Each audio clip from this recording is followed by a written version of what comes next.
Greetings, Team DPS. I'm Dr. Alex Marrero, proud superintendent of Denver Public Schools. Thank you for joining us today in this special edition of the Marrero Moment. Today, our guest is Greg Cazzell, Chief of Climate and Safety for DPS. Welcome, Chief. Thank you, Dr. Marrero. Glad Don't to be leave me here. hanging, Chief. Come on. Oh, sorry. Come on.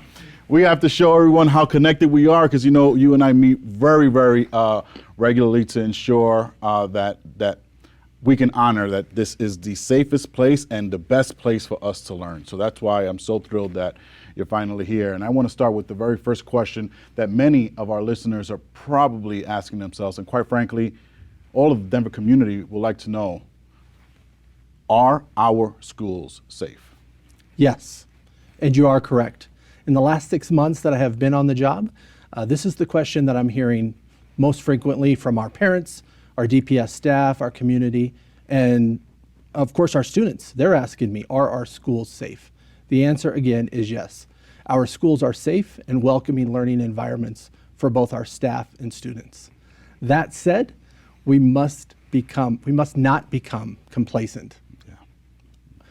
We must continue to be vigilant, ensure that our district knows what our emergency procedures are, exercising situational awareness, be prepared to respond if an emergency occurred. If something doesn't look right, this may include telling a trusted adult. Our students need to know about Safe to Tell. As a staff member, we want them to fully understand their role in an emergency. And for our community, if you see something suspicious, call DPS Safety or call 911. Thank you. And I'm sure there's probably folks who want to know a little bit more of how they can be part of the solution. And I know we've shared widely in our communications what we suggest that we all should do. And I want to just thank you and your entire team. We can be as preventive and proactive as we are, and that's truly our current state, but also is how we respond, where I really feel that we've really stepped it up here in DPS. Absolutely. I'll get into a little bit more of how folks can engage, but I want to focus on you for a second. Can I? Yes. And this whole chief role. So what does the Chief of Climate and Safety do? Like, what is that role? Define that role. Explain. I know there's no typical day-to-day, but sure. Give us what you can. Absolutely. In climate and safety, we have three divisions: support services, operations, and campus safety. The support services encompasses our school climate specialist, our youth violence prevention, our bullying and our culture team, and our emergency preparedness and management team. So that's one section of our department. Operations includes our armed patrol officers. They patrol the entire city and respond to our school as emergencies occur. Our emergency dispatchers, they're working in what is a 911 center. The operations division works 24 hours a day, year round. Campus safety is our largest division. These are the team members most familiar to our students and our staff and our family members. They are uniformed officers. They're embedded directly into our schools, and they support the operations of that school on a day-to-day basis. Lastly, but definitely not least, our crossing guards. They are a part of that campus safety division.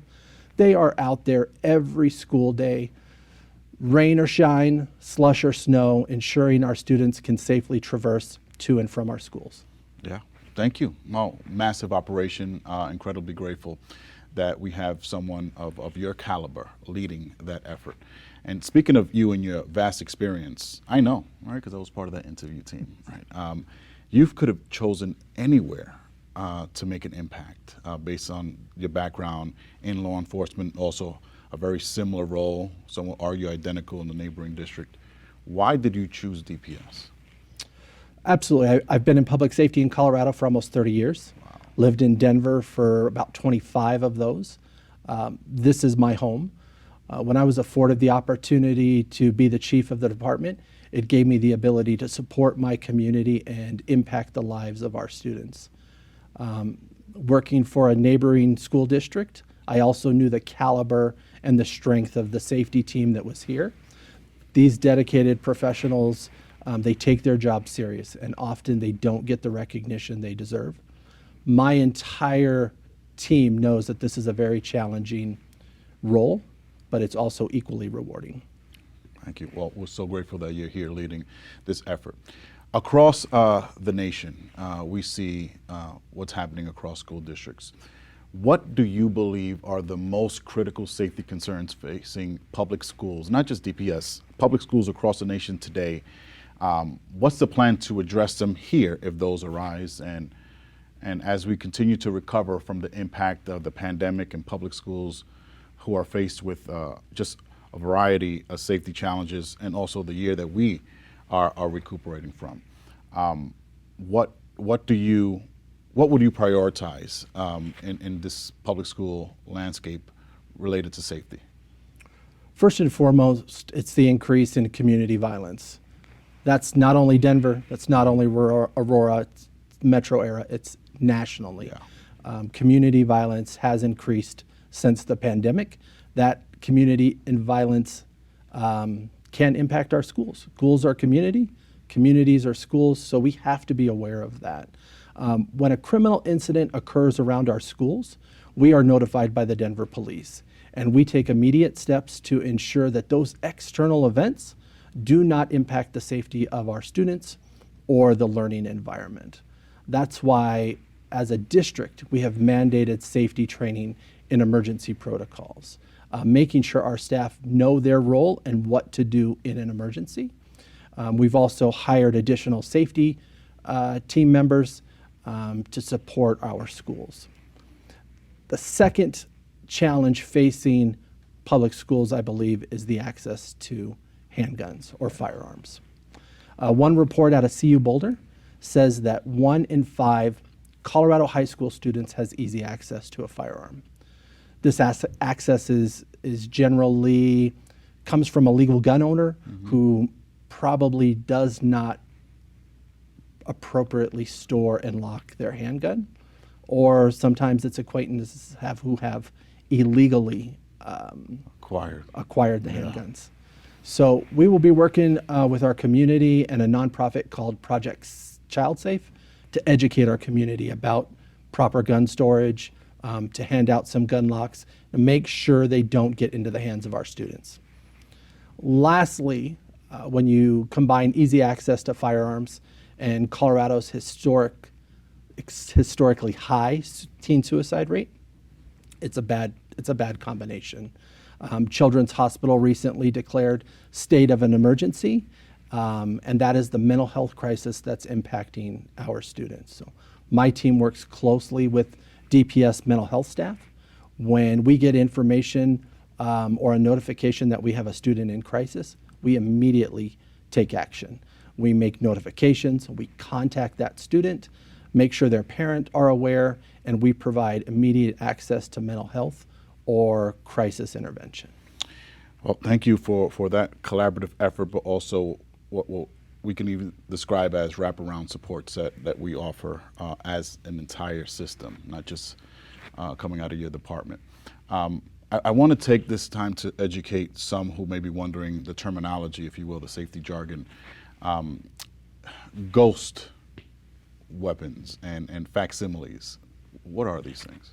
Absolutely. A ghost weapon or a ghost gun is a gun that has been manufactured outside a designated factory. So with the advent of 3D printers, you can manufacture a handgun in your home with no serial number, the inability for law enforcement to trace it, and it has created a problem when these guns are used in a violent incident and there's no record of where they came from or the trail. So it makes it very difficult for our law enforcement partners to follow that.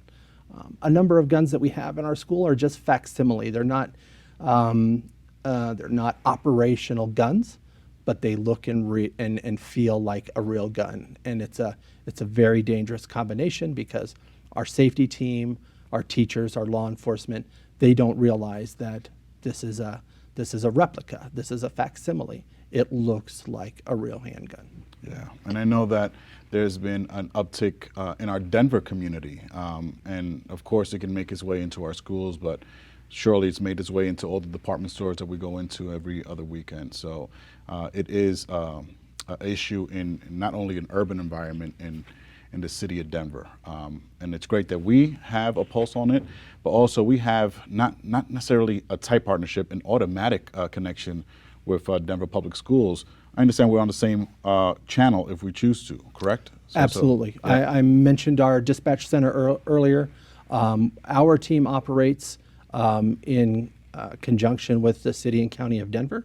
We're using their radio system, so we have access to Denver Police, Denver Fire, Denver Health Paramedics. So if we have an emergency at our school, we don't need to use the telephone. We can quickly reach out to those resources that are in the immediate area of the school and get an immediate response from our first responders. Terrific. As members of, I guess, the listening audience know, we launched our long-term safety operational plan. And in there's some innovative new-to-district approaches we've taken. I'll start with one that we shared just recently with the community, which is our building assessments.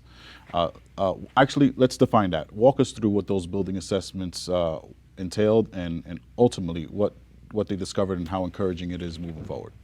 Absolutely. We started the process late last year, and we top to bottom, in and out, evaluated every school, checking every door, making sure the fire alarm systems activate, the panic alarm systems are working and activated.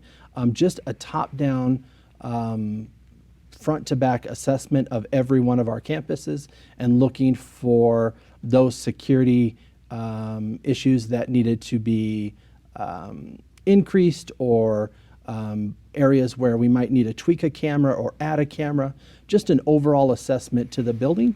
And we've got great results out of that. Again, our schools were not unsafe, but this allowed us to deep dive and have a level playing field of where we can make some mostly technology improvements to increase the safety of our campus. An effort of continuous improvement. As you know, we have a saying, getting better at getting better. Absolutely. Any other new to district initiatives, approaches? I think one of the biggest approaches is something that we touched on previously, where we have involved adding climate specialists to the Department of Climate and Safety. So traditionally, I think when our parents thought about school safety, they think of the uniform officer or the camera that we previously mentioned. But we've done something different here in DPS, and we have embedded social and cultural support aspects into the department that was previously much more independent and reactive. So now we're being much more proactive by having our specialists and our youth violence prevention in our schools, and that's incredibly important. We want to be proactive, and we want to address the problems as they occur and not reactive. We know that students need to feel physically and psychologically safe in our schools, and by adding social workers and youth violence prevention to our teams, we are also addressing, as you mentioned earlier, that whole child aspect of safety. In our journey to continue to maintain all of our learning environments and buildings safe, what can you share with the community? How can the community help to maintain safety in all of our spaces? Absolutely. It's important to emphasize that DPS cannot do this work alone. Safety is everybody's responsibility. Again, if we know that a student is in crisis, we need to provide immediate intervention. This may require our students to tell a family member or some other trusted adult, or reach out to Safe to Tell.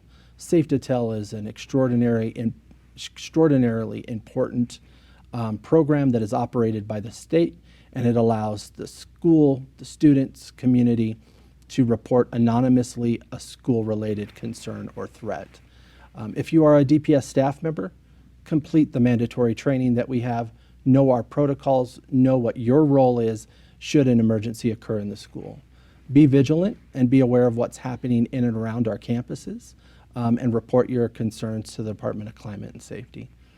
Lastly, we need to continue to have parent engagement, positive role models that can elevate our students and their voices, and we also need our community partnerships. These are all vital to the safety of our students and the success of our district. Thank you. Thank you. So you can be here all night, but we know we need you out there. All right. I think it's important. Thank you for making the time. An incredible, topic and the foci of a lot of our community members, staff, and even students. So I want to make sure that we were able to address some of the questions that I'm hearing from the community, and maybe even some misconceptions that you were able to clarify. So I want to thank you. But we need you out there. But I hope that everyone in the community knows that we have an incredible team with an incredible leader that, again, could have gone anywhere. He's chosen us. As you heard him, this is home. And I'm so grateful that we have your leadership, but also the remarkable team. And it's how we respond. And I think that we respond in an incredible way. As we mentioned before, here at DPS, our concern will always be safety as a top priority. I hope that this episode has given insight to how we're continuing to make our schools a safer place for all.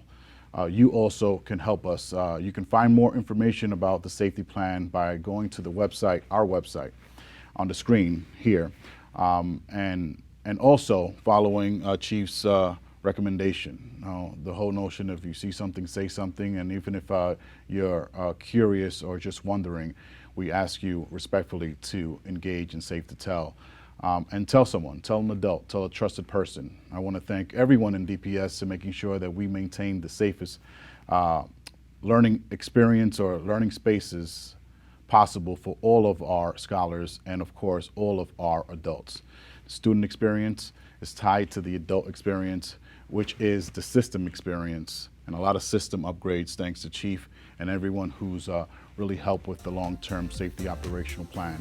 All of that is the DPS experience. So signing off from this much needed but special edition of the Marrero Moment, this is your proud superintendent. I'll see you next time.